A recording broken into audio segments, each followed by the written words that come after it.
pendekatan orang tua. Mungkin nanti sebelum dijawab oleh para narasumber, kita masuk pada sekolah Girisonta. Pada SMP Girisonta diberi waktu. Terima kasih, Suster. Selamat siang, Suster. Selamat siang. Bruder, Bapak Ibu, serta Suster yang dikasihi Tuhan, kami dari SMP Canisius Girisonta, tadi Bruder Warto yang aslinya Borono, Bruder. Borong ya Bruder nggih. Klepu, Pak. Undi Klepu. Klepu nggih, tonggo. Yang aslinya Klepu, Kokap Kulon Progo. Oh, Kokap atas ya sana.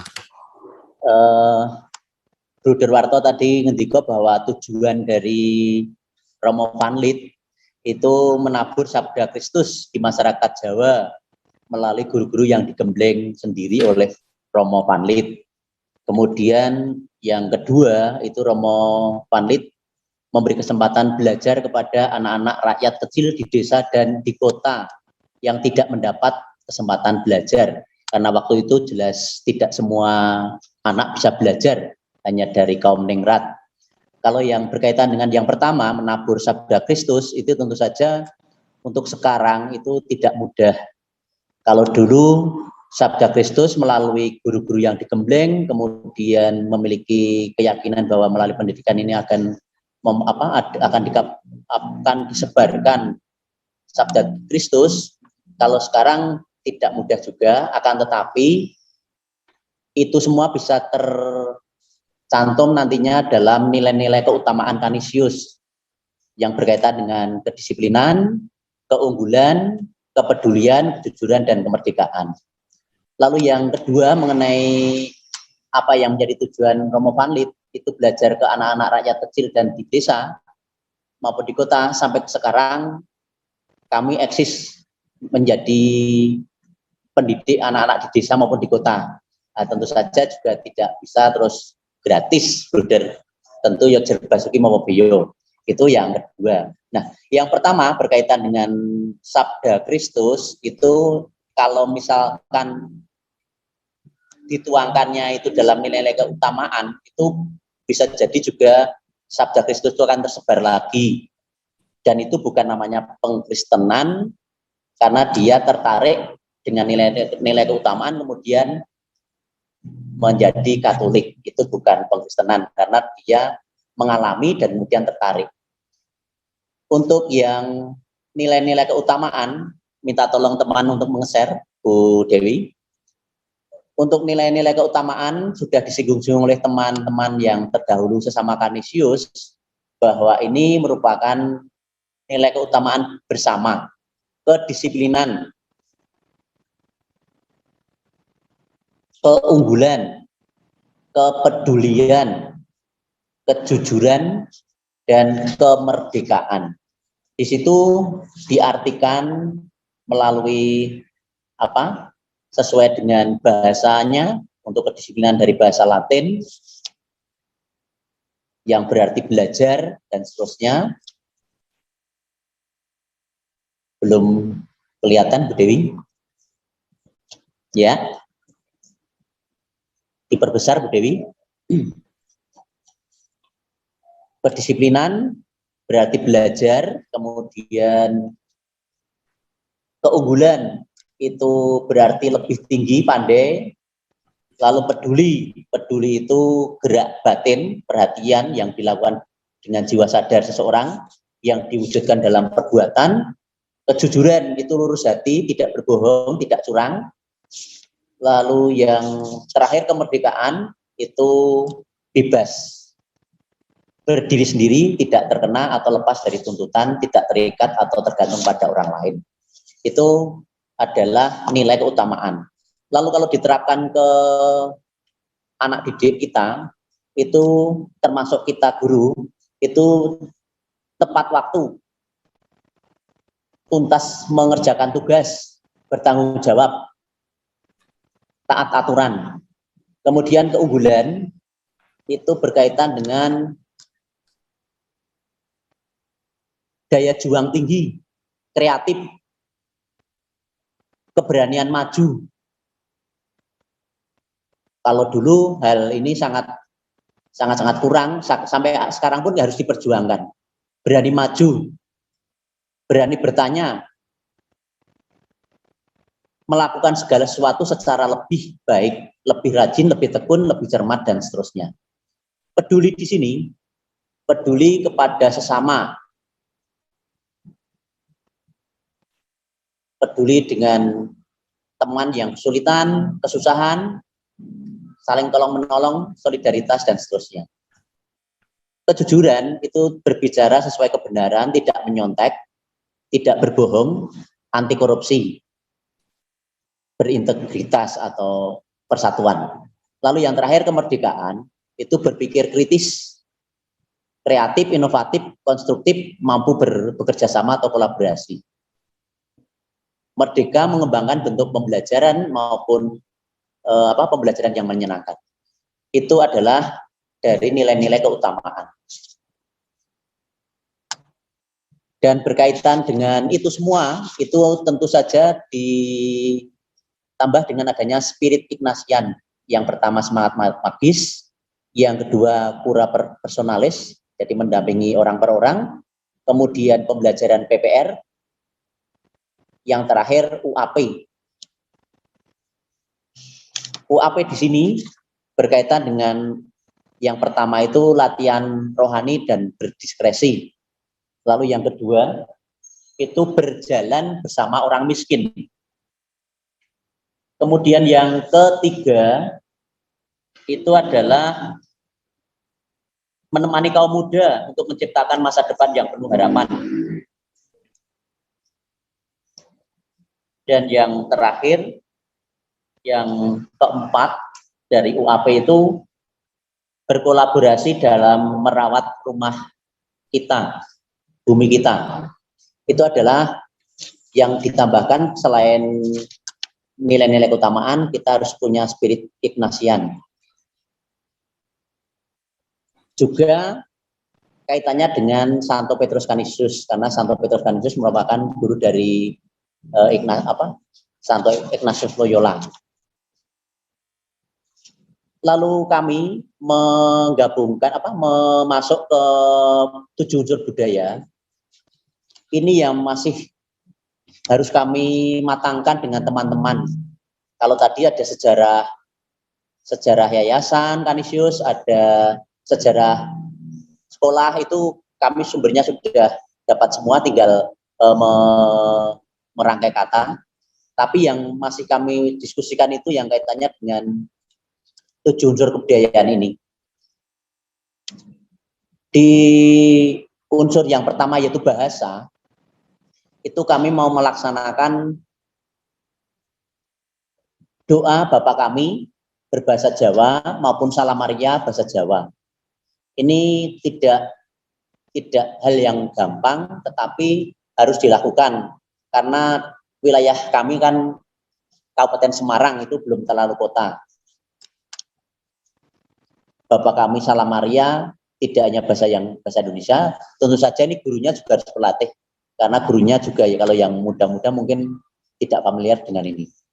Lalu juga berbusana Jawa. Kami baru mau memikirkan nek lurik wi artinya apa, ini saya belum ketemu. Kok kudu lurik, terus yang perempuan nanti menggunakan apa? Ini baru dalam pikiran dan kami diskusikan dengan teman-teman nanti. Itu yang berkaitan dengan bahasa maupun budaya pakaian. Lalu unggah-ungguh bahwa di dalam keluarga-keluarga di sini Kabupaten Semarang itu bisa dikatakan sebagian besar itu bahasa Indonesia. Maka kami mau mencoba untuk bagaimana bahasa Jawa itu masih digunakan di dalam keluarga-keluarga di daerah sini. Itu berkaitan dengan bahasa maupun pakaian. Lalu yang lainnya yang ingin kami kerjakan di sekolah kami adalah berkaitan dengan budaya tilik kubur, di mana budaya tilik kubur itu tidak hanya berdoa, tetapi juga membersihkan sekitar kuburan, dan itu menjadi hal yang baik yang akan kami budayakan untuk anak-anak kami. Berkaitan dengan kehidupan sosial, itu adalah sebagian besar itu buruh kuli, karyawan pabrik. Maka yang terbesit dalam benak saya dan juga wakil saya, tapi belum saya utarakan ke teman-teman, itu wilayah pabrik, kebanyakan pabrik, maka itu butuh snack, makan siang, dan seterusnya. Nah, itu tentu saja anak-anak itu bisa juga kita bekali dengan bagaimana membuat snack, bagaimana membuat makanan ataupun juga minuman. Kemarin saya katakan kita berdekatan dengan pabrik Sidomuncul, maka kita bisa datang ke sana untuk belajar. Lalu yang lainnya lagi, seperti yang saya katakan kemarin bahwa untuk kesenian, ini kami sudah ada ekstrakurikuler reog, akan kami lanjutkan, dan akan kami tambah dengan tari-tari tradisional yang lain, misalnya saja untuk pembukaan di saat ada mempelai atau apa, itu akan mempunyai nilai khusus bagi sekolah kami. Kiranya itu dari SMP Kanisius Grisonta. Waktu saya kembalikan kepada suster. Oh ya, maaf untuk tadi siapa Pak Endi. Halo Pak Endi. Halo Pak Endi. Masuk Pak. Ya, siap. Nah, ini sudah Pak Endi tadi mengendiko Purwitasari, itu nama anak saya. Terima kasih. Tirto Purwitasari ya. Baik, Pak Darwis, terima kasih atas sharingnya. Mungkin Bruder kita selesaikan saja semua ya, karena mengingat waktu. Ya. Kita masuk pada Yoris sama Senopati, 2 lagi. Oh ya, sekalian aja. Ya. Bruder, Suster. Ya, Ibu. Senopati itu ternyata tadi posisinya ada di Surakarta. Sedangkan dia kalau mau kembali ke Tirtomoyo itu membutuhkan waktu sekitar 2,5 jam. Ya, jauh sekali itu, ya. Ya, sehingga saya minta nanti bisa mengikuti sesi kedua, bisa enggak, Bruder? Atau Suster? Boleh. Boleh, nggak apa-apa. Ya. Terima kasih, ini sudah kembali ke Tirtomoyo, tapi dalam perjalanan, karena 2,5 jam dari Surakarta. Ya, Terima nggak apa-apa, kasih. Bu. Buatan nama-nama Ibu. Oke, Maternun, Ibu Rini. Ya, Suster. Luar biasa ya, Suster. Suster sudah jadi orang Jawa. Iya, mau belajar orang Jawa juga. Soalnya lingkup saya ini orang Jawa semua. Memang disengaja kok, Suster. Iya, sambil belajar bahasa-bahasanya juga. Baik, terima kasih. Kita ke SMP Santo Yoris. Kepada SMP Santo Yoris diberikan waktu. Baik, terima kasih, Suster. Ya. Selamat siang, Bruder, Pak Endi, Pak Eri, Suster, dan Bapak Ibu semua. Siang, Ibu Puji. Pada kesempatan ini saya akan menyampaikan apa yang sudah kami kerjakan. Akan saya awali dengan bercerita. Setelah mengikuti FGD yang pertama kemarin, saya mencoba untuk menggali apa yang ada di sekolah, kemudian menemukan beberapa buku tentang sejarah sekolah, kemudian juga menemukan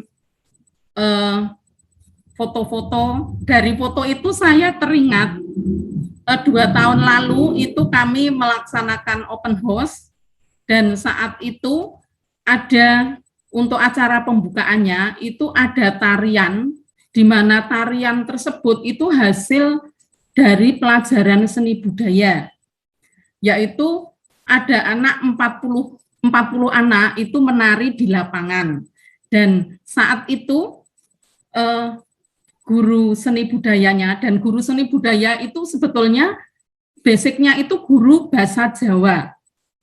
Dia bisa ngajari tarian seperti itu karena dia juga punya talenta dalam bidang seni. Nah, dari foto ini saya jadi teringat dengan Pak Hendy. Wah, ini mungkin saya menemukan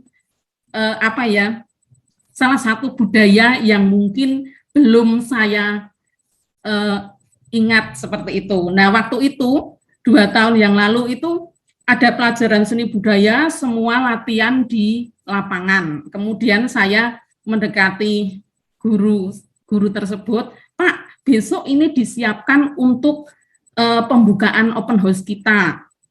Segini Bu, 40, nanti pakaiannya ya nanti kita pikirkan. Akhirnya kami berdiskusi dalam 3 bulan dari awal, karena kami open house-nya Oktober, sehingga anak-anak sudah siap 3 kelas, tapi karena melihat lapangan ya 1 kelas saja Pak, nanti 40 siswa.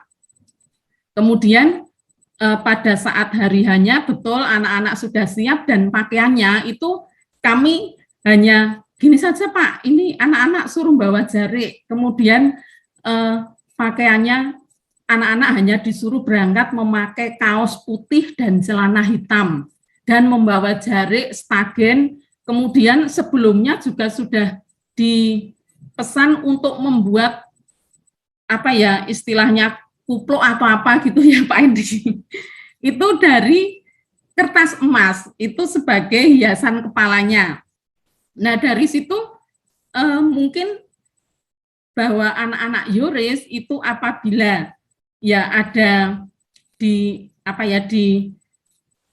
anak-anak bisa melaksanakan seperti itu. Kemudian selain menemukan foto itu, saya juga teringat bahwa saderengipun nama guru bahasa Jawanya siapa Bu? Namanya Yohanes Adi Setio, masih muda Pak itu. Oke. Usianya baru 20 berapa nah, kita gitu. catat bersama. Oh. Nggih, matur nuwun dipun lajengaken. Nggih.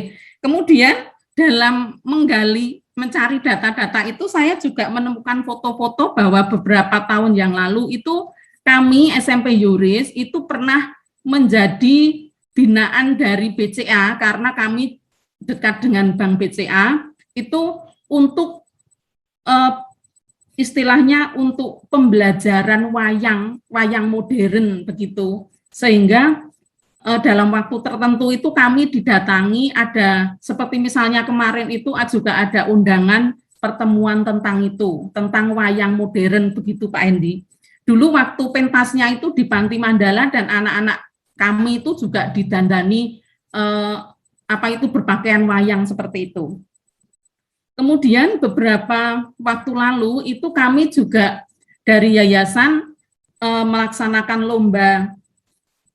lomba keguritan, dan kebetulan anak yang terpilih itu kok anak Tionghoa bisa membaca keguritan dan kami ajukan untuk lomba, dan kebetulan kemarin dari 8 sekolah anak kami itu juara 3, dan anak itu ya meskipun juara 3 ya Pak Hendy, tapi untuk ngajari karena anak ini anak Tionghoa. Kemarin itu waktu ngajari saya juga ikut nunggui, hanya bilang yen kowe gitu saja, dia yen kowe, yen kok yen terus sampai seperti itu. Nah, dari sini meskipun pada saat FGD 1 kemarin itu saya menyampaikan bahwa 70% anak-anak kami itu dari Jawa, kemudian kurang lebih 30% itu Tionghoa, tapi Tionghoanya juga ya rata-rata memang dari ekonomi anak-anak Yoris itu menengah ke bawah. Sehingga dari situ saya mengajak diskusi untuk guru bahasa Jawa tadi Pak Hendy. Pak, dari saya menggali data-data juga foto-foto kegiatan kita, itu saya mau mengangkat kurikulum kita itu kurikulum berbasis bahasa Jawa. Karena sebelumnya saya juga membaca yang 7 unsur budaya Kuncaraningrat itu. Sehingga dari sini Pak Hendi, maaf saya tidak share materi, saya sudah membuat yang seperti teman-teman buat meskipun tidak tidak selengkap. Dari sini saya mencoba dan juga melihat lingkungan masyarakat di sekitar Yuris yang seperti di pedesaan. Pak Endi sudah tahu SMP Yuris ya, di belakang Gereja Atmodirono, di mana SMP Yuris itu kan tidak di pinggir jalan sehingga tidak mudah dikenal oleh masyarakat luas, dan juga di sekitar kami itu kan juga banyak SMP Teresiana itu punyanya Pak Margono yang gedungnya magrong-magrong seperti itu. Kemudian di sebelah kiri saya itu juga ada MM yang gedungnya juga super magrong-magrong itu Pak Endi. Dan sebelah barat juga beberapa kilo itu sekolahnya Bruder. Sehingga dari sini dan juga melihat masyarakat kami yang juga Jawani tadi, kami akan memasukkan budaya Jawa, yaitu dengan kurikulum penggerak SMP Yuris berbudaya Jawa. Di mana tujuan dari kurikulum ini, kami ingin mengangkat budaya Jawa dalam kurikulum yang diimplementasikan dalam kehidupan di sekolah, baik di bidang akademik, non-akademik, maupun pembiasaan sehari-hari. Nah, antara lain di bidang akademik itu dalam mata pelajaran bahasa Jawa, jelas ini sebagai mulok provinsi yang wajib dilaksanakan. Kemudian di non-akademik itu dalam ekstra kurikuler, yaitu dalam ekstra itu kami ada seni tari, seni tradisional, sehingga nanti kami akan memaksimalkan itu. Kemudian juga ada seni teater. Dalam seni teater nanti kami akan memasukkan kesenian Jawa, termasuk juga misalnya nanti ketoprak, dan saya juga sudah diskusi dengan guru bahasa Jawanya, nanti ada ketoprak, kalau memungkinkan wayang nanti kerjasama dengan Ngesti Pandowo, saya seperti itu. Hanya mungkin nanti filosofi tentang misalnya tentang apa itu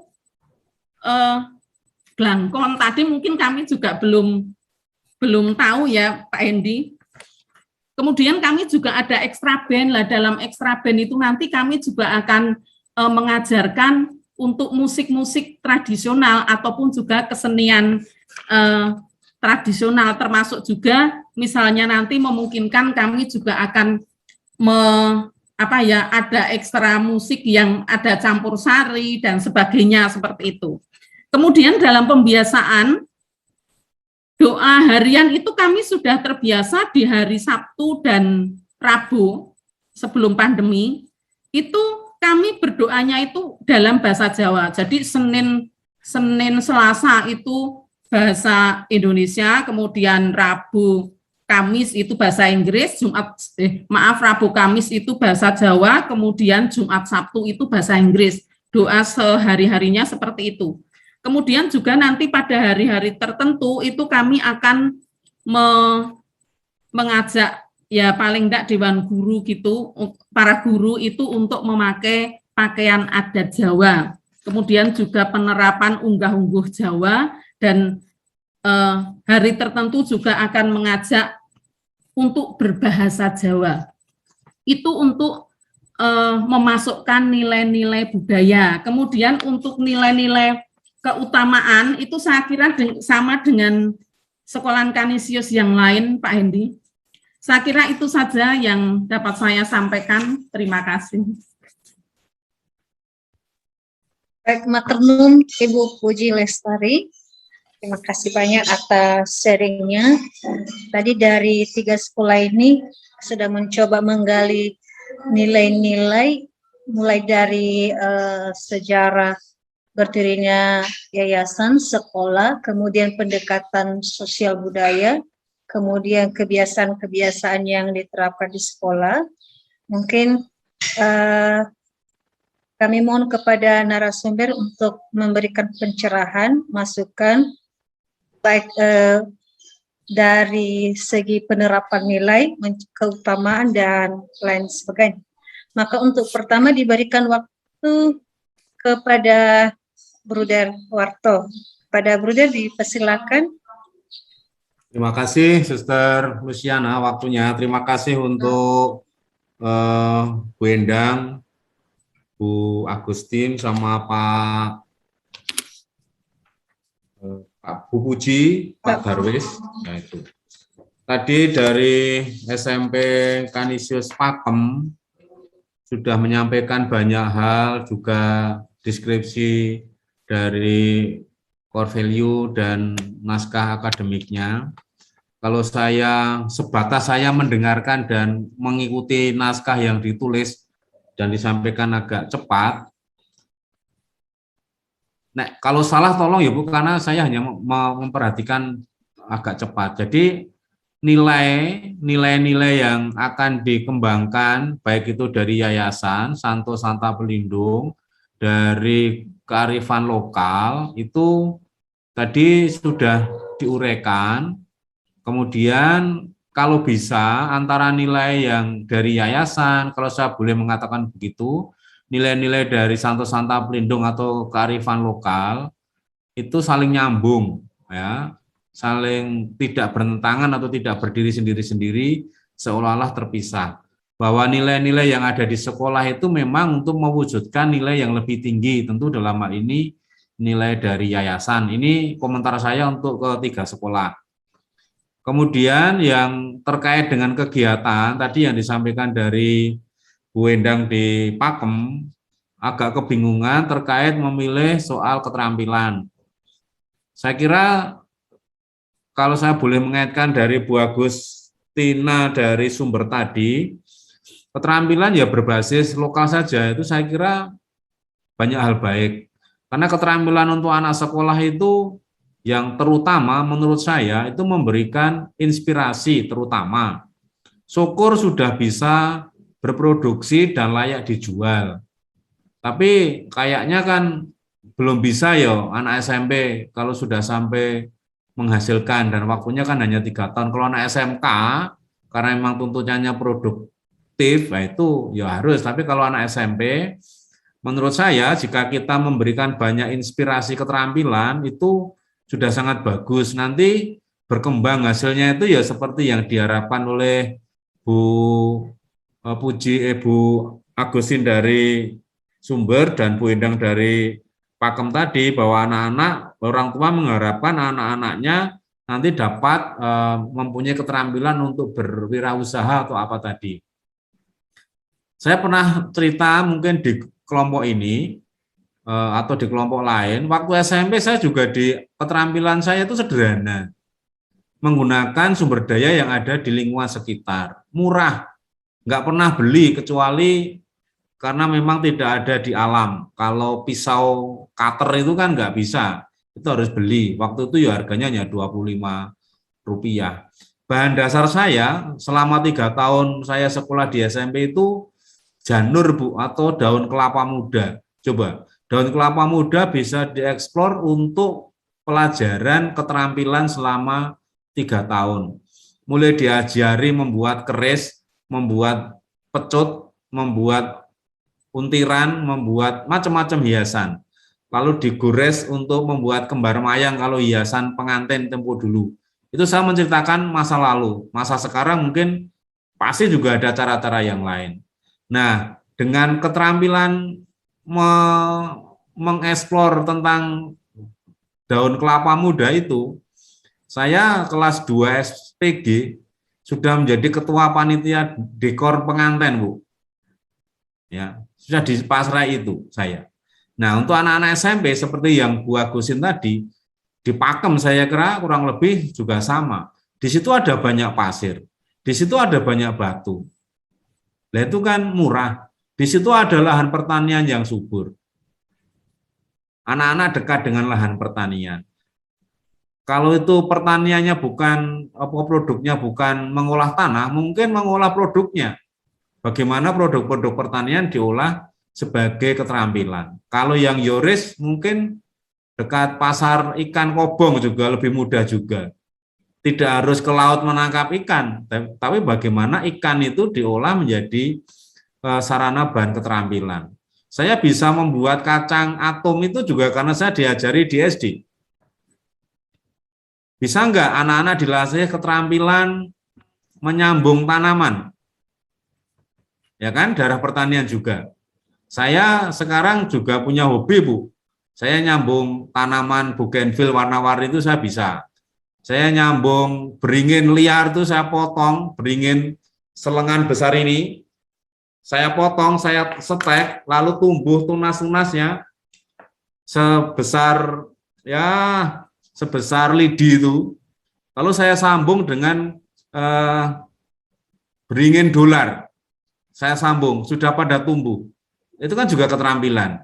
Nah, nanti beringin dolar dengan beringin yang sebesar lengan-lengan jadi bonsai. Coba dilihat di internet, harga bonsai beringin dolar. Bisa seharga 5 juta, bisa seharga 6 juta. Daerah Sumber, daerah Pakem itu kan daerah wisata Kaliurang. Nah, itu kan kreativitas. Yang penting menurut saya, keterampilan anak SMP itu memberikan ide kreativitas sebanyak-banyaknya. Kalau tata boga, di situ kan banyak sayur-mayur, macam-macam, bakso, soto. Nah, itu kan nanti ke depan, biar besok dia punya ide dulu. Kalau besok situasi hidup sulit kan dia sudah punya, wah aku pernah diajari ini, wah aku pernah diajari ini. Soal soto yang enak, soal bakso yang enak, ya biar dia nanti kembangkan sendiri. Tapi prinsip dasar membuat bakso itu bagaimana, membuat soto itu bagaimana, mengolah ikan itu bagaimana. Nah itu bagus sekali. Kemarin di Manado, karena beberapa sekolah itu berada di tepi pantai, itu juga keterampilannya akan meningkatkan bagaimana anak-anak punya keterampilan mengolah ikan. Dan itu kan bagus sekali. Gereh, ikan garam. Gereh. Nah, itu gereh lah seperti itu. Ikan garam itu apa kemarin macamnya. Itu saya kira keterampilan-keterampilan kita tidak usah berbiaya mahal, sumber daya yang ada di sekitar lingkungan itu apa, lalu kita dorong, kita kembangkan. Nah, lalu dari itu salah satu contoh kegiatan praktek mewujudkan nilai dan keutamaan di tingkat sekolah ya, Bu. Kalau di supervisi, Bu kok ada kegiatan ini. Nah, ditarik ke tujuan sekolah, ke visi sekolah, kegiatan sekolah itu menjawab, mewujudkan visi yang mana, tujuan yang mana. Ditarik lagi ke atas, ke nilai yayasan, itu mewujudkan nilai yayasan yang mana. Nah, ini harus selalu bisa disupervisi, diaudit seperti itu. Kegiatan sekolah harus selalu mengacu kepada nilai, kalau dilihat dari yang tertinggi, nilai-nilai dari yayasan atau santo pelindung, keutamaan-keutamaan yang ada. Nah, prakteknya di sekolah itu seperti itu. Kalau Bu Puji tadi mau mengembangkan sekolah berbasis budaya Jawa, bagus sekali ini. Lah budaya Jawa itu punya banyak filosofi yang sangat baik kok. Lah itu kan budaya Jawa tidak selalu berbahasa Jawa ya. Berbahasa Jawa itu kan salah satu ciptaan budaya Jawa membuat bahasa. Tapi soal nilai, soal filosofi budaya Jawanya itu kan bisa juga itu diwujudkan lebih luas lagi. Itu kan menarik sekali Bu ini. Nanti kalau budaya itu bisa dibangun. Kalau budaya Jawa kan tidak berarti bahasa Inggrisnya harus hilang, bahasa Tionghoanya harus hilang, enggak juga. Tapi kan ini soal cara hidup yang baik budayanya itu. Nah itu saya kira menarik sekali dari ketiga sekolah ini sudah banyak menampilkan, termasuk yang Pak Darwis dari SMP Kanisius Girisonta tadi juga sudah banyak menceritakan terkait kegiatan-kegiatan yang ada di sekolah, ya keterampilan-keterampilan. Ya, nah pertanyaan saya juga sama. Tadi kan menyebarkan Kristus di zaman modern, ya selalu ada strategisnya, pilihan caranya pasti macam-macam. Kalau zaman Romo Vanli tahun 1918 mendirikan sekolah dengan salah satu visinya adalah menyebarkan ajaran Kristus, mewartakan kabar gembira, lalu mendidik anak-anak terlantar yang tidak mampu mengakses sekolah. Nah ini kan soal menyangkut perhatian orang. Nah setiap zaman selalu pasti ada pilihan cara yang tepat sesuai dengan zamannya. Lah apa yang tepat ya itulah yang menjadi pertanyaan kita. agar pilihan cara yang tepat itu memberikan kelegaan, kepuasan kepada anak-anak kita. Itulah gula yang harus kita ciptakan. Kadang kita itu merasa gula kita manis, tapi bagi anak-anak ternyata nggak manis. Nah itu persoalannya di situ itu. Nah, manisnya itu harus ditanyakan kepada anak-anak, jangan main persepsi terlalu kuat dengan diri kita. Saya kira itu yang harus kita kembangkan. Lalu kegiatan yang di Girisonta tadi, kalau ditelusur ke atas, itu menjawab nilai yang mana. Jadi aktivitas sekolah, kegiatan sekolah, pilihan cara, itu harus mampu ditelusuri. Menjawab visi yang mana, menjawab tujuan yang mana, menjawab nilai-nilai yang mana.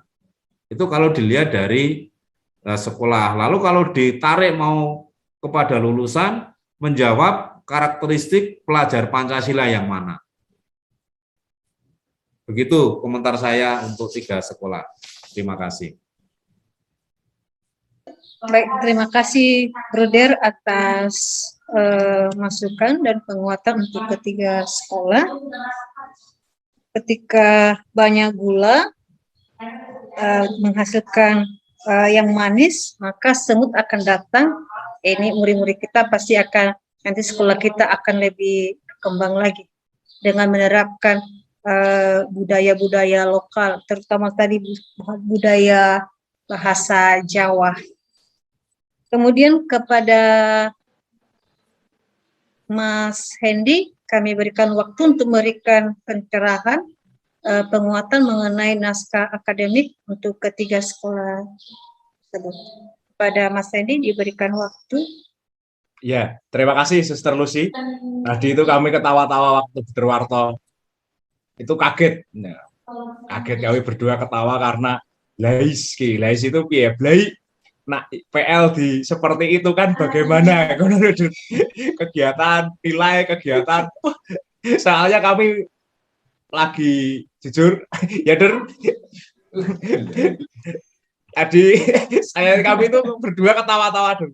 Ya PL gimana? Saya tahu jenengan berdua menertawakan saya.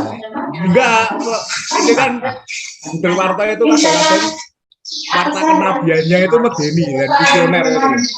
Lalu kami tangkap laiski. Sona PL ngono, kegiatan harus mengacu pada nilai, program mengacu pada nilai. Profil pelajar Pancasilanya di mana? Soalnya jujur kami sendiri ya, kita Yayasan Mangudiluhur sedang dalam penggarapan ini. Buder, Bapak Ibu. Ya sama, kita kan sama-sama bergerak. Sama-sama berkembang dalam organisasi penggerak ini, sama-sama berkembang. Luar biasa. Terima kasih Buder yang sudah mengutarakan warta kenabiannya, sudah dicatat Pak Heri, nanti bagaimana ditindaklanjuti ya Der, untuk tanggal 27 dan 28 misinya. Jangka dekatnya. Lalu untuk Ibu Endang, dan lalu Bu Agustina, dan Pak Darwis, lalu Bu Puji, tadi luar biasa. Saya malah penasaran nih sama Bu Rini, Bu. Bolehkah saya ngobrol sebentar, Bu? Dengan Bu Rini, apa yang kok ini ya, Bu, ada gambaran yang saya cetha welo-welo gitu loh, Bu. Apa yang Ibu dan Romo Martin lakukan di hari Kamis itu loh, Bu. Kami itu berdua, bertiga ini penasaran, Ibu. Lalu kok kemarin langsung ada penggalian nilai-nilai dari Santo Petrus Canisius, lalu dokumen-dokumen itu yang membuat kita semua terbelalak ketika Bu Agustina tadi, kok ngerimen toh. Gimana Ibu? Saya malah penasaran, Bu. Tenang. Gimana itu Ibu? yang hebat, teman-teman kepala sekolah yang ikut intervensi POP bersemangat sekali. Ya. Karena saya hanya mendampingi dengan Romo Martin, kemudian kami share-share pemikiran-pemikiran hasil diskusi itu ke grup, kami sampai bentuk grup POP intervensi Semaya ini. Kemudian teman-teman sendiri yang mengembangkan sini. Ya karena Buder, kemudian Mas Hendy dan Mas Heri dan Suster juga ketika kami mengikuti FGD 1 itu memang kami belum siap apa-apa waktu itu, kok seperti ini ya. Sehingga kami mencoba untuk ketemu, diskusi, kemudian mencoba untuk membuka juga cakrawala pandangan kami untuk masing-masing sekolah itu punya potensi-potensi yang itu yang harus jenengan tunjukkan.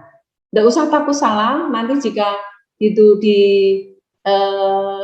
FGD 1 dengan fasilitator atau dengan narasumber itu dengan coach juga, suster terima kasih, itu akan bisa mengetahui alurnya nanti kita harus bergerak kemana.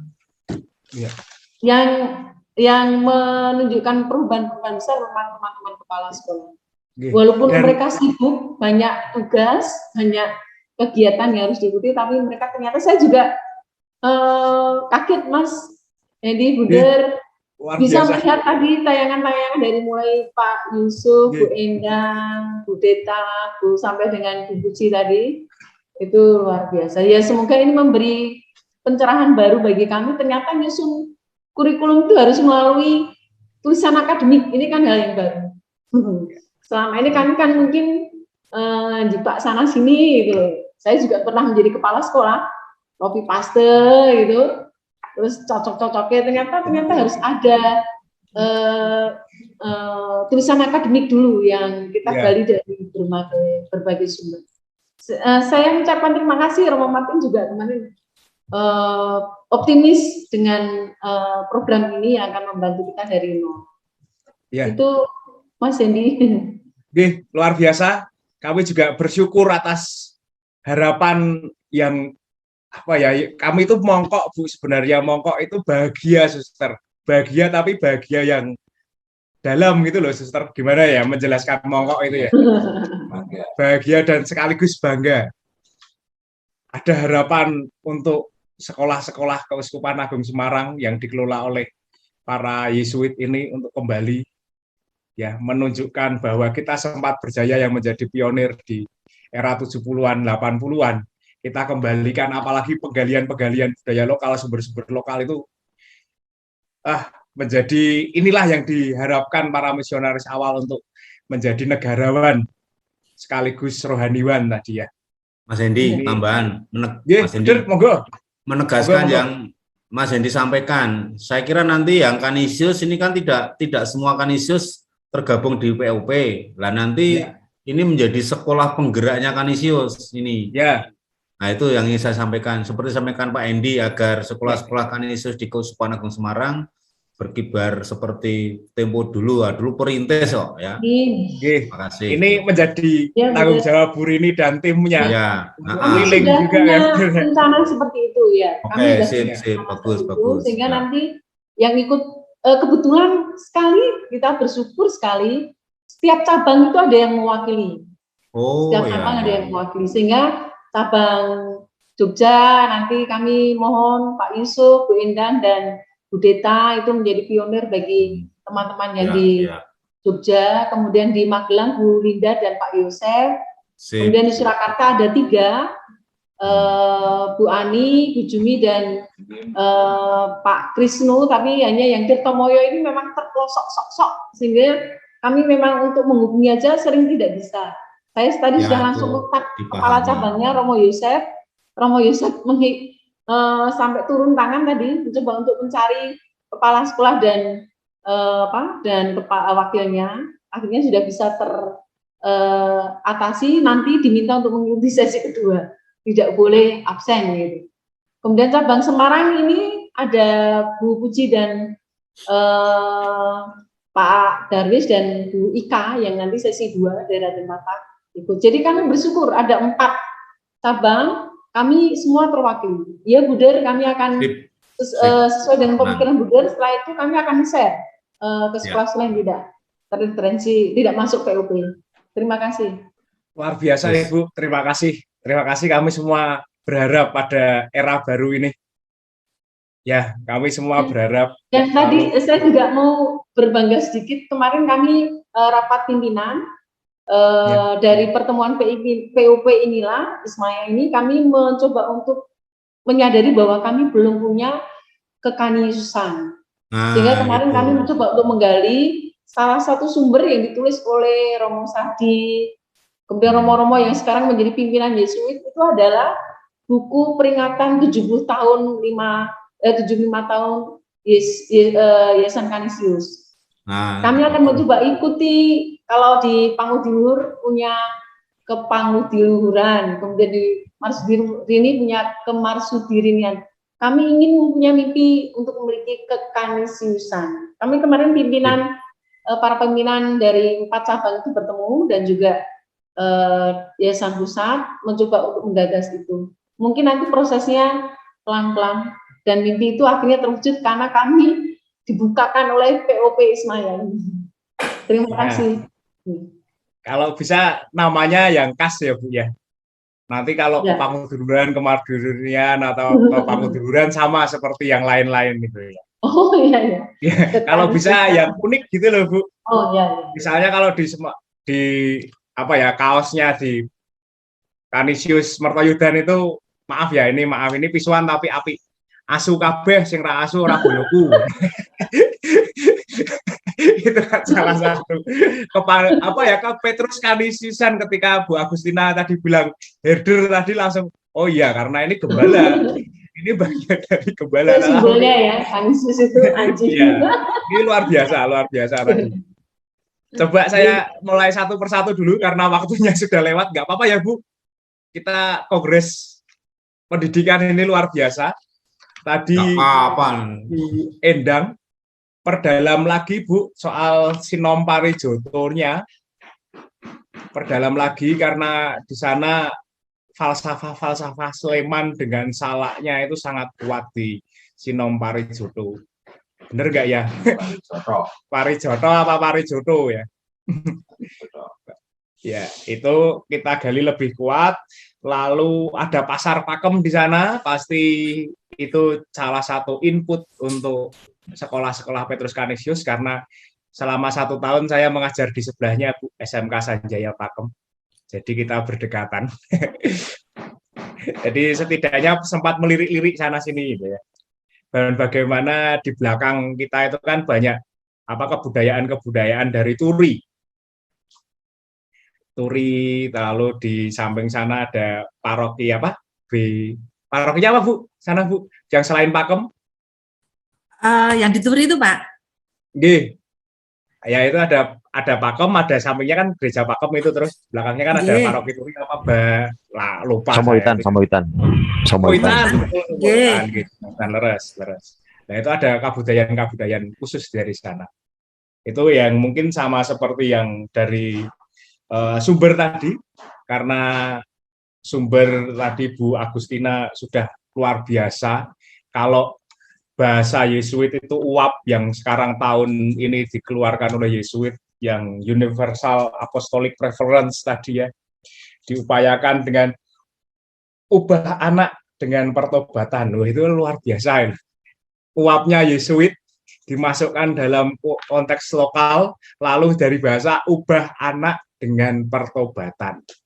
Nilainya tetap khas, bukan UAP dalam bahasa Inggris, tapi dibahasakan lokal itu wah Jen.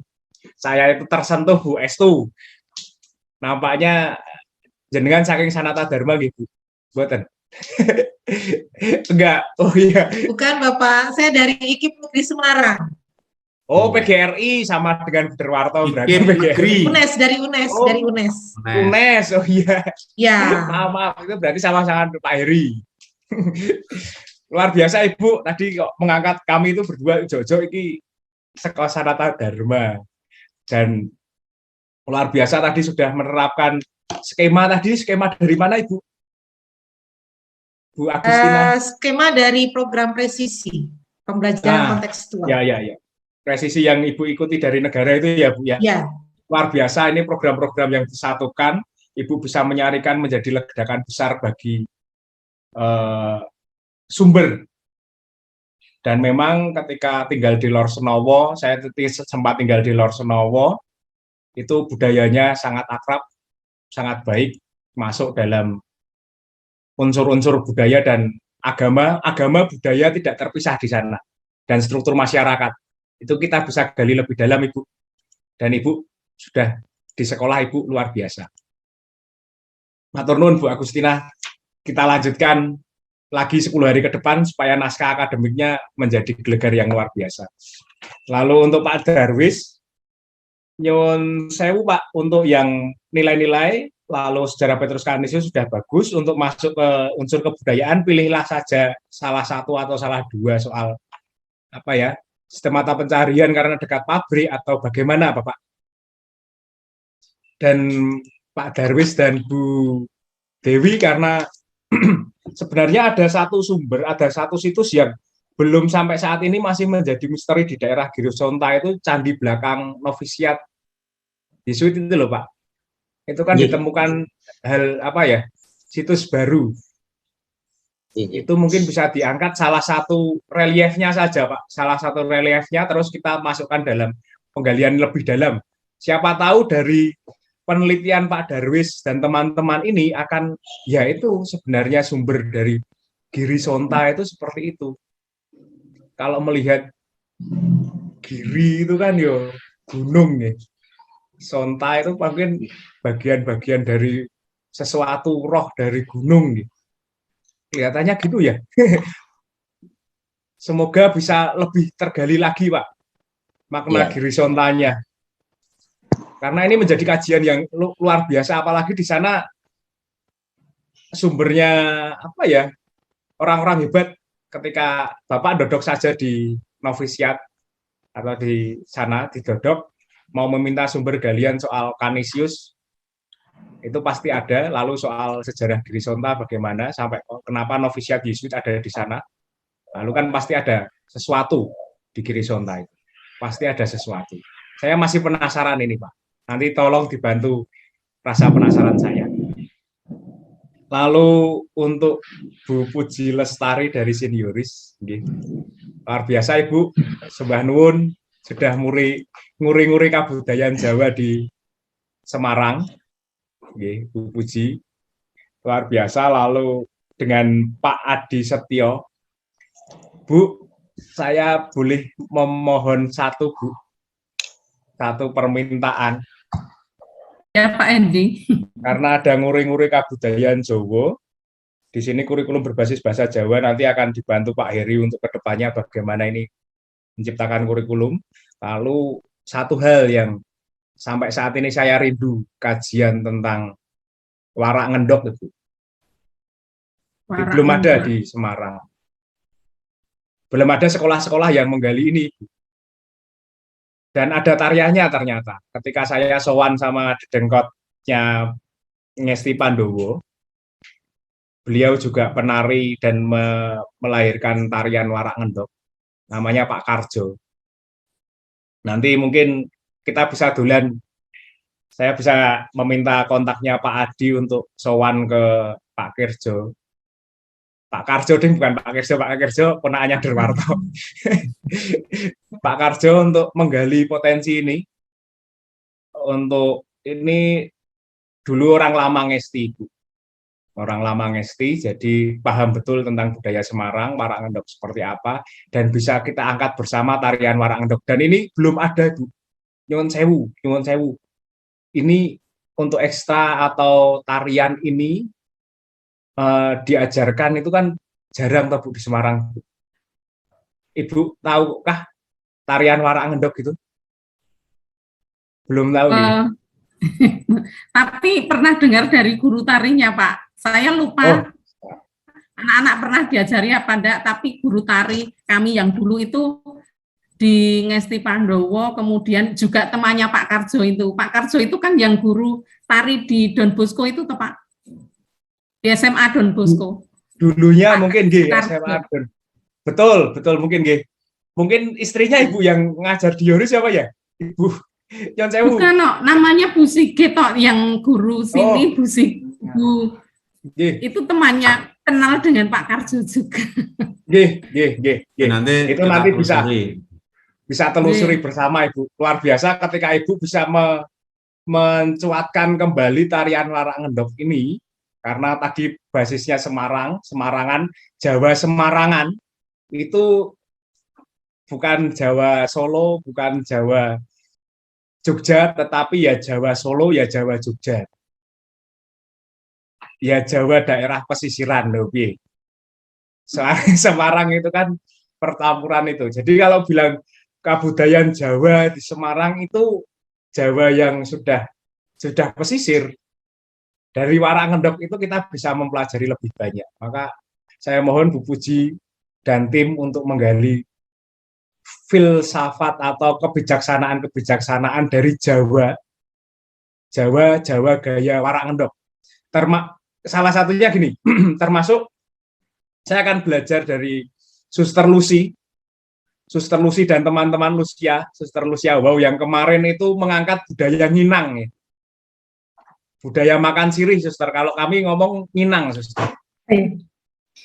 Budaya namanya makan sirih, bola lahina, bola lahina. Ya, bola lainnya. bola lainnya itu ada spiritualitas sabar, berbuat baik, bersatu padu, lalu bersusah payah selagi mampu, dan akhirnya menggapai cita-cita. Itu dari nginang loh, Bu. Ini kan ya luar biasa. Apalagi kalau besok Ibu sudah bisa melahirkan naskah akademik dari warak ngendok itu, falsafah-falsafahnya atau kebijaksanaan-kebijaksanaan, kita bisa menggali kurikulum Jawa yang bagaimana yang ada di Santo Yoris. Itu akan lebih tajam. Terima kasih banyak, Bu. Kita lanjutkan sama Pak Heri. Terima kasih. Baik, terima kasih. Kita langsung kepada Pak Heri ya. Ya, terima kasih banyak Bu Rini dan teman-temannya. Karnisius mengerikan deh. Saya share screen ya. Teman-teman semua yang ada di Zoom ini, gimana ngeluh toh kumpul sama Mas Hendy? Itu baru berapa hari coba. Udah permintaannya macam-macam kayak gitu. Kami kumpul setiap hari ada macam-macam ide dan sebagainya, dan kami harus mentekniskan itu. Maka saya akan coba untuk masuk ke ini. Saya share screen. Teknis ini sebagai sebuah contoh saja. Ini naskah akademik Luber. Ini naskah akademik Luber. Begitu ya. Ini ya kami buat sendiri, tidak ada format-format tertentu. Saking luar biasanya apa yang panjenengan semua buat, ini saya tampilkan. Selalu ada catatan kaki. Ini Mas Hendy kalau ada catatan kaki ini. Kemudian gini, kan kita mau mendiseminasikan model program Luber, maka naskah akademiknya itu naskah akademik di model program Luber, begitu. Nah, biasanya kalau saya nulis itu begini, saya memakai citasi, gitu ya. Sama saja digabung semuanya enggak masalah, gitu. Nah, kemudian setelah dari naskah akademik itu, ini kelihatan berubah jadi buku kurikulum enggak? Enggak ya?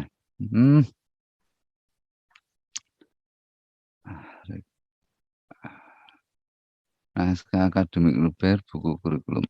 Nah, buku dari naskah akademik itu kemudian kami membuat buku kurikulum ini, kurikulum diklat. Ada pengantar dan sebagainya. Model kurikulum jelas ini menjadi patokan kami bahwa Bapak Ibu semuanya, jika ini menjadikan kebingungan Bapak Ibu, lupakan dulu deh model kurikulumnya, karena ini hal baru yang tidak lazim di Bapak Ibu semuanya. Gitu. Fokus kurikulumnya subject center kurikulum, benar kan? Mata pelajaran, mata diklat, dan itu turun di modul-modul dan sebagainya. Itu model desain atau perencanaan kurikulumnya dan seterusnya. Kemudian landasan filosofis yang kami pakai ini landasan filosofis pragmatisme dari John Dewey. Nah, dasar filsafat pragmatisme praktek hidup keseharian. Praktek hidup keseharian di sekolah Bapak Ibu semuanya. Praktek hidup keseharian kita semuanya. itu menjadi landasan kita untuk berdinamika proses pembelajaran ini. Gitu. Pengalaman belajar sama dengan cara menjadi manusia dengan segala pengalaman pribadinya. Ya kan, ini pengalaman hidup Bapak Ibu semuanya di dalam dunia pendidikan, pengajaran, pembelajaran dan sebagainya. Dari sanalah muncul pemindahan pengetahuan dan seterusnya ada di sini. Melalui proses perjumpaan, cakrawala intelektualitas pun berkembang.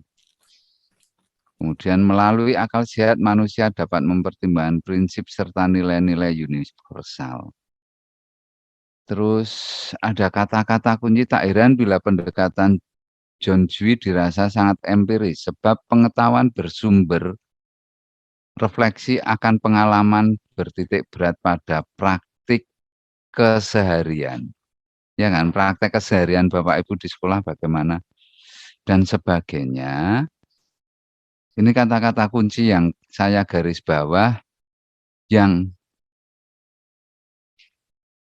menjadi pijakan kami untuk kemudian menentukan visi. Visi kui yo misi, mission impossible. Perutusan kan. Misi perutusan yaitu refleksi perjumpaan untuk transformasi pendidikan berbasis budaya dan nilai-nilai spiritualitas. Ini kami turunkan dari yang kami tulis di atas-atas itu tadi.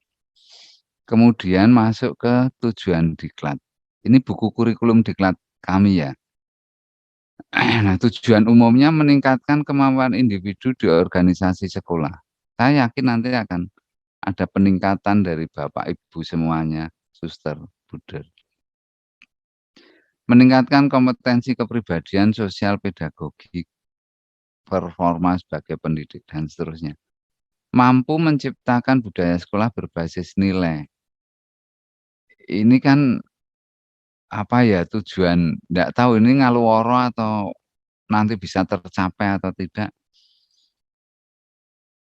Nah ini, meningkatkan kemampuan literasi siswa, pembentukan karakter siswa sehingga mampu berpikir kritis. Tujuan khususnya menganalisis potensi sekolah berdasar unsur budaya. Kan kita bicara yang ideal tuh kata Pak Heri itu. Ya, dulu di tampilan dimensi kurikulum kan di situ ada ideal, kan? Ideal gitu.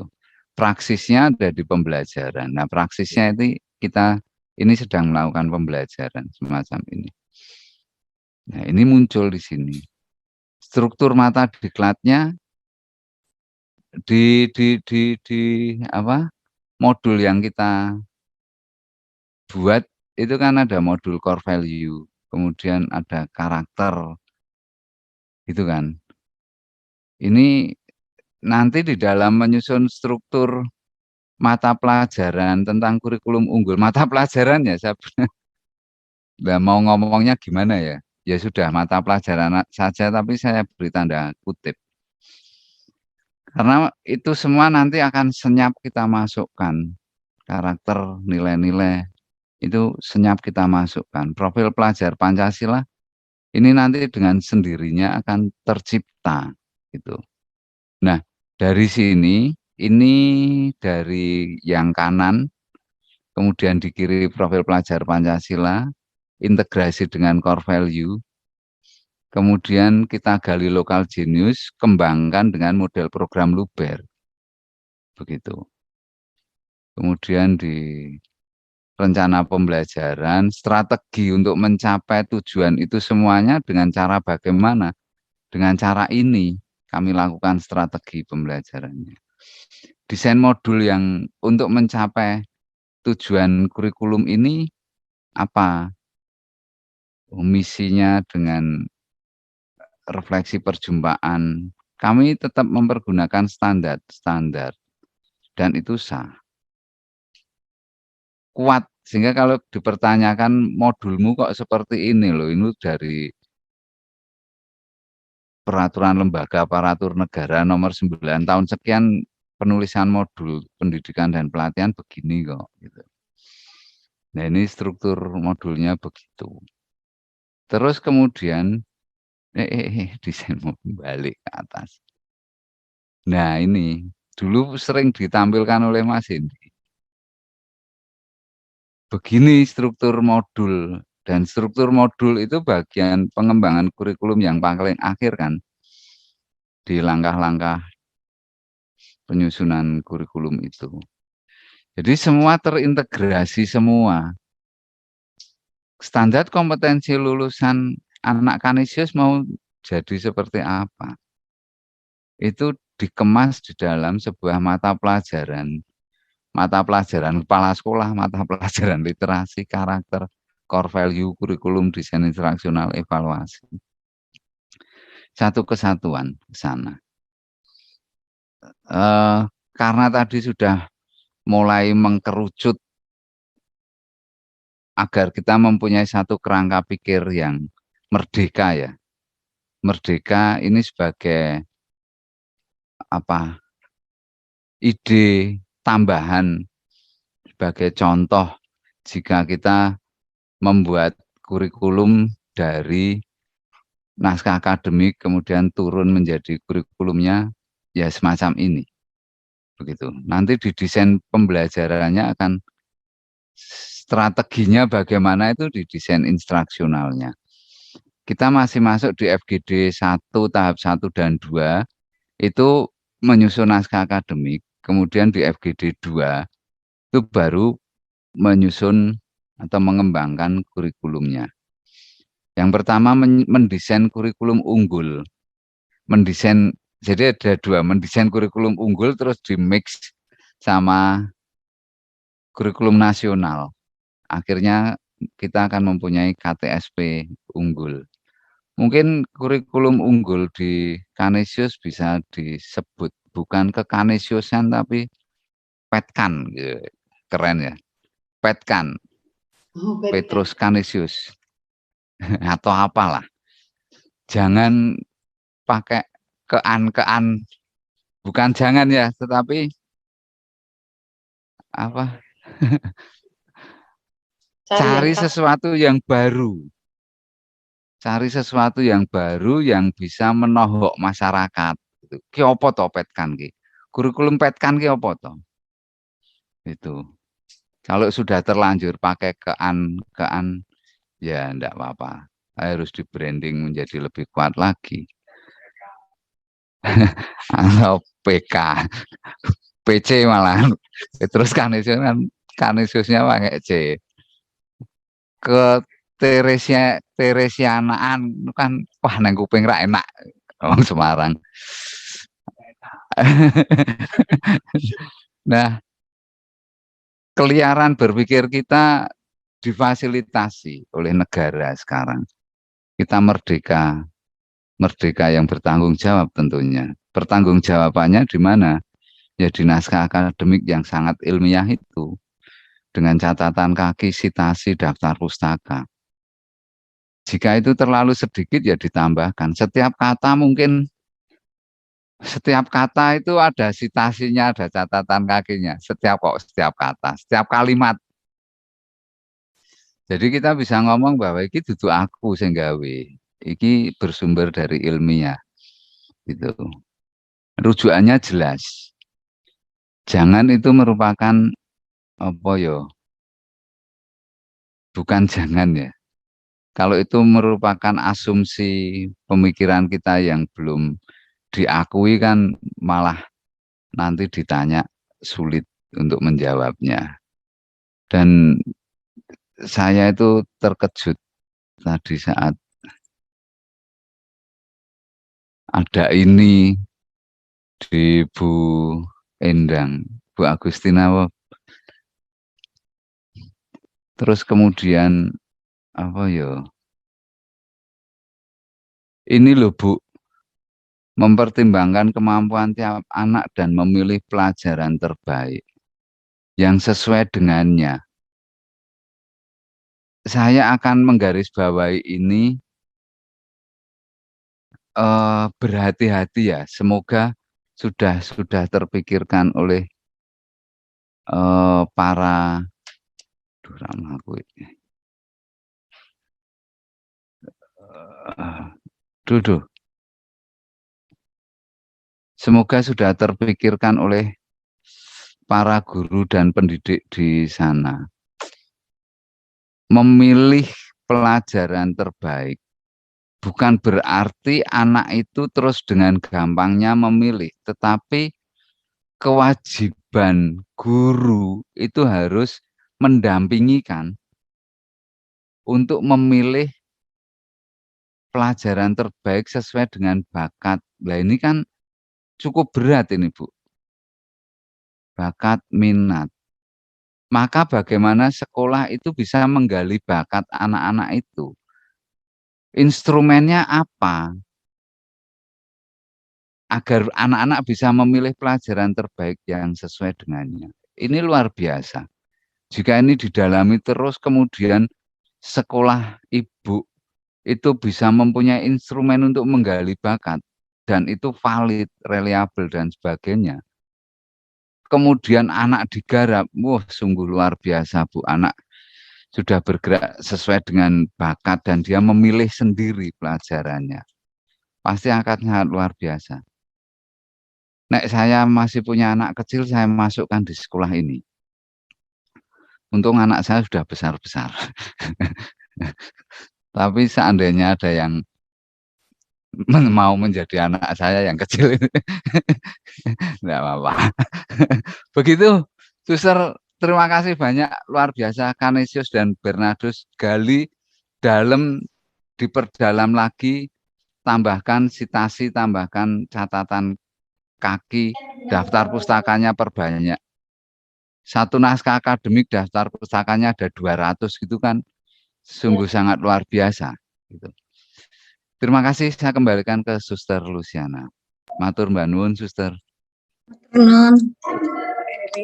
Baik, terima kasih kepada narasumber dan kepada kita semua yang hadir di sini, yang telah mencoba bersharing dengan hasil yang sudah sangat luar biasa tentang naskah akademik, kemudian bagaimana menggali nilai sekolah, nilai budaya yang ada di sekolah kita masing-masing. Tadi ada saya cari-cari bahasa Jawa, mungkin nanti apa berkenan, apa cocok atau tidak. Kawula mung saderma mubah musik persaning tiang sukma, mulailah bertindak sebisama. Jadi ini tindakan yang sudah kita lakukan saat ini dengan penggalian budaya, itu adalah suatu tindakan yang sungguh luar biasa. Saya bisa belajar dari pengalaman ini, menjadi pengetahuan yang luas, pengetahuan yang baik untuk saya. Dan semoga yang sudah kita mulai, tadi dikatakan Guru Derwarto, akan berbuah manis. Karena ke depan pasti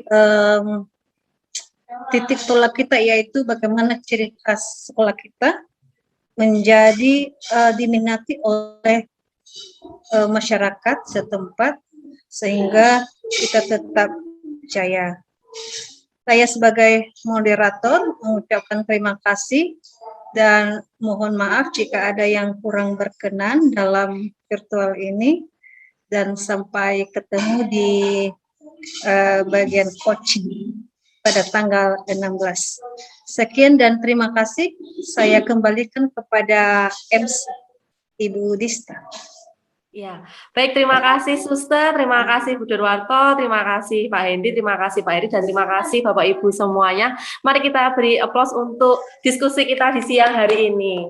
Ya, semoga saran yang telah diberikan narasumber dapat menjadi bekal kita untuk nantinya kita coaching klinik ya Suster. Nanti kita akan bertemu lagi bersama Suster Luciana, coaching klinik pada hari Selasa tanggal 16 November ya, kita akan bertemu hari Selasa bersama Suster Lucy coaching klinik. Baik, untuk menutup perjumpaan kita di di siang hari ini, kita tutup dengan berdoa terlebih dahulu. Mungkin saya atau ada penguatan dari narasumber atau Suster Lucy terlebih dahulu, atau sudah cukup?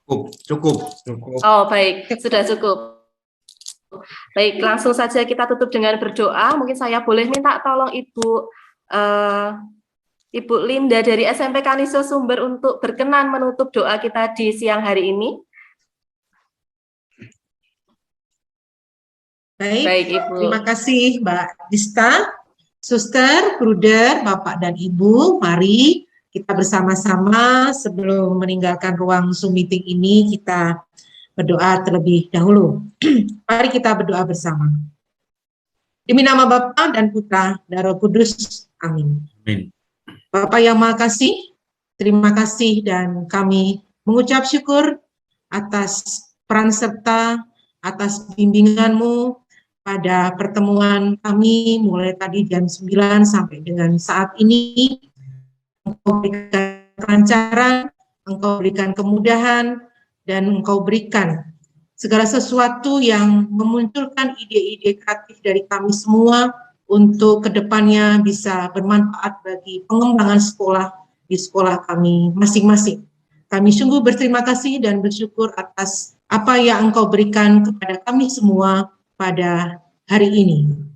Setelah ini akan kembali melanjutkan kegiatan kami. Berkatilah juga kami yang mungkin akan melaksanakan untuk bisa kegiatan-kegiatan kami selanjutnya. Engkau juga memberkati kami. Kami mohon juga untuk pengembangan sekolah kami ke depan, memberikan pencerahan kepada kami, sehingga sekolah kami menjadi sekolah yang berkembang, sekolah yang maju dan bisa berdaya saing. Semua ini berkat cinta kasih-Mu kepada kami. Kemuliaan kepada Bapa dan Putra dan Roh Kudus, seperti pada permulaan, sekarang, selalu, dan sepanjang segala abad.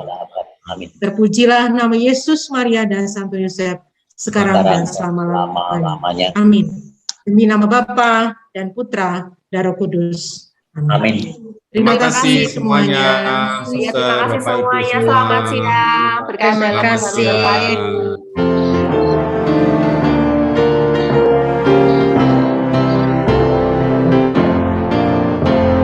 Kami karyawan Yayasan Kanisius Rasul Awam Sang Kristus. Kami berjuang untuk gereja dan nusa bangsa Indonesia,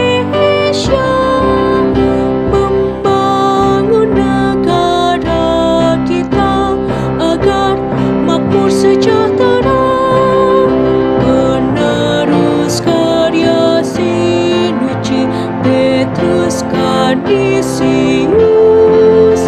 pendidik putra bangsa jadi patriot Sang Kristus, bekerja, berdoa, berjuang, berkarya, membangun gereja, berjuang, berkarya, berjuang, membela negara Pancasila.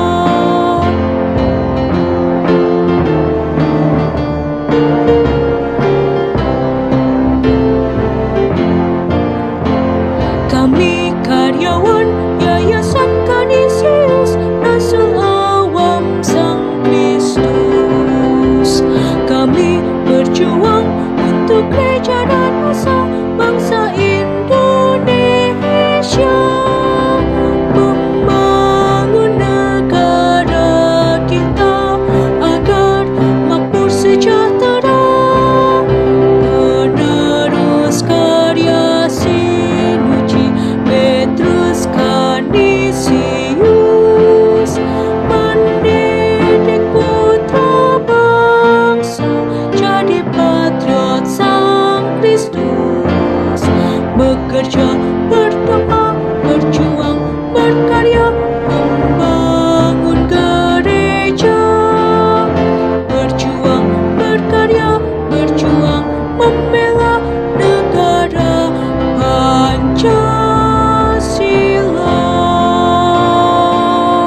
Monggo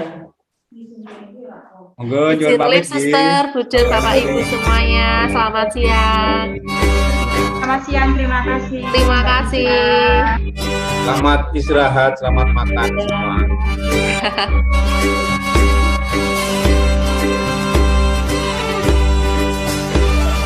Srengenge nyunar kanthi mulya, angine mitet klawan rena, manuk ing oceh ana ing wit-witan, kewane nyenggut ana ing pasugetan, kabeh padha muji Allah kang mulya, kabeh padha muji Allah kang